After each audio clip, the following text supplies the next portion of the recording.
నమస్కారం, చరణ్ టీవీకి స్వాగతం. ఫోకస్ 2 స్థానిక సంస్థల ఎన్నికల సమరం. ఉమ్మడి మెదక్ జిల్లాలోని సంగారెడ్డి, సిద్దిపేట, మెదక్ జిల్లా రాజకీయ కేటుగాళ్లపై చరణ్ టీవీ నిఘాలో బయల్పడిన అంశాలు వరుస ప్రసారం. వచ్చే గ్రామ పంచాయతీ ఎన్నికల్లో ఊరు మీద పడి బతికేటోళ్లను కాదు, ఊరు కోసం బ్రతికేటోళ్లను గ్రామ సర్పంచ్ గా ఎన్నుకుందాం. గ్రామ అభివృద్ధికి కృషి చేసేవారిని ఎన్నుకుందాం. పార్టీ అధికారంలో ఉన్నప్పుడు వచ్చేవారు కాదు, పార్టీ అధికారంలో లేకపోయినా పార్టీ వెంట నడిచేవారే నిజమైన కార్యకర్త. పార్టీ అధికారంలో ఉన్నా లేకున్నా కార్యకర్తను హక్కున చేర్చుకొని ఆదుకునేవారే నిజమైన నాయకుడు. మోసం తీయని మాటలతో చేరువ అవుతుంది. అది బయటపడేసరికి మన సంతోషాన్ని మొత్తం తీసుకుపోతుంది.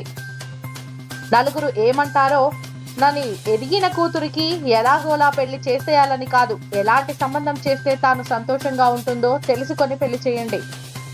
ఇప్పుడు మీ తల్లిదండ్రుల పట్ల మీరు నడుచుకునే తీరును బట్టే రేపు మీ పిల్లలు మీతో ఉంటారు. వృద్ధాప్యంలో ఉన్న తల్లిదండ్రులను నిర్లక్ష్యం చేయకండి, వారికి దయనీయ పరిస్థితి రానియకండి. ఇన్నాళ్లు మీ ముందు గల్లాలు ఎగరేసుకొని ఇష్టారీతిగా ప్రజల సొమ్ము మెక్కినోళ్లు ఇప్పుడు మీ ఇంటికి వచ్చి సొల్లు కబుర్లు చెబుతున్న లుచ్చానాయాళ్లు వస్తున్నారు, జాగ్రత్త. ఊసరవెల్లిలా పార్టీలు మార్చే కమీనేగాండ్లను నమ్మకండి. మనకు సేవ చేసే వాళ్లనే ఎంచుకోండి ఓటరు మహాశయులరా. మీ చరణ్ టీవీ అందిస్తున్న ప్రత్యేకం పార్ట్ 3.